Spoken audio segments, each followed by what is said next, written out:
Hello friends, नमस्ते र स्वागत छ तपाईहरुलाई नेपाली होम कुकिङ च्यानलमा। आज मैले तपाईहरुको लागि स्ट्रिट फूड आलु चाटको रेसिपी लिएर आएको छु र सुरु गरौँ है त हाम्रो चाटको रेसिपी।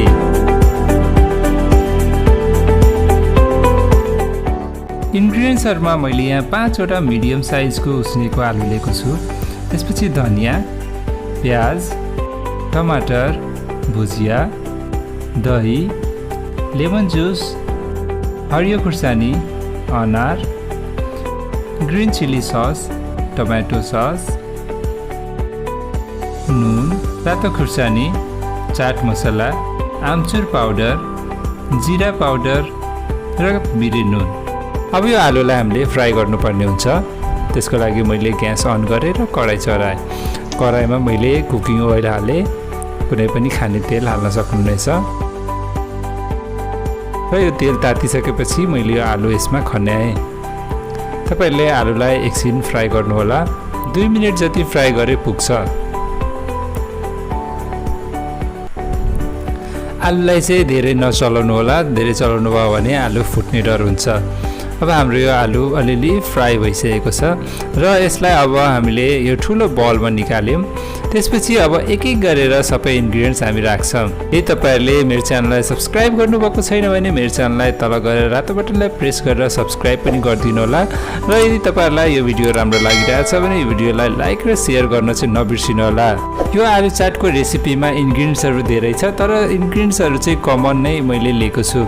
यो आलु चाटमा प्रयोग हुने इन्ग्रेडिएन्ट्सहरु चाहिँ कमनली किचनमा उपलब्ध नै हुन्छ। त्यही भएर धेरै झन्झट चाहिँ हुँदैन र धेरै अप्ठ्यारो या कम्प्लेक्स मान्नु पनि हुँदैन।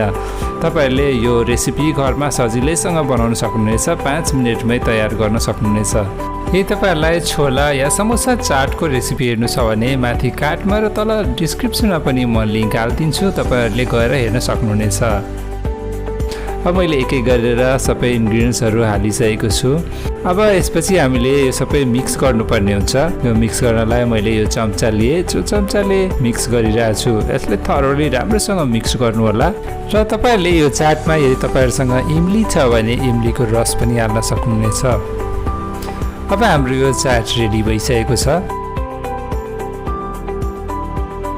यो चाटलाई अब म एउटा प्लेटमा सर्भ गर्न गइरहेको छु।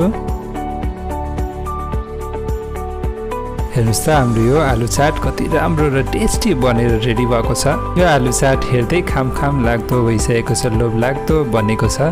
अब माथिबाट म अलिअलि टपिङहरु राख्न गइरहेको छु। त्यसको लागि मैले यहाँ प्याज राखे, हरियो खुर्सानी, दही र यहाँ मैले मुङफली लिएको छु, बदाम।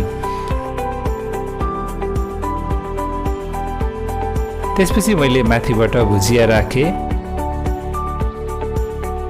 अब माथिबाट अलिअलि धनिया छर्किनु होला। र त्यसपछि मैले यहाँ अनारको दाना पनि लिएको छु। यदि तपाईहरुसँग अनार छैन भने यो अप्सनल हो, हाल्न पनि सक्नुहुनेछ, नहाल्दा पनि हुन्छ। हेर्नुस् त हाम्रो यो आलु चाट कति राम्रो र टेस्टी बनेर रेडी भएको छ। फेरि भेटौँला अर्को भिडियोमा। त्यतिन्जेलसम्मको लागि बाइ बाइ।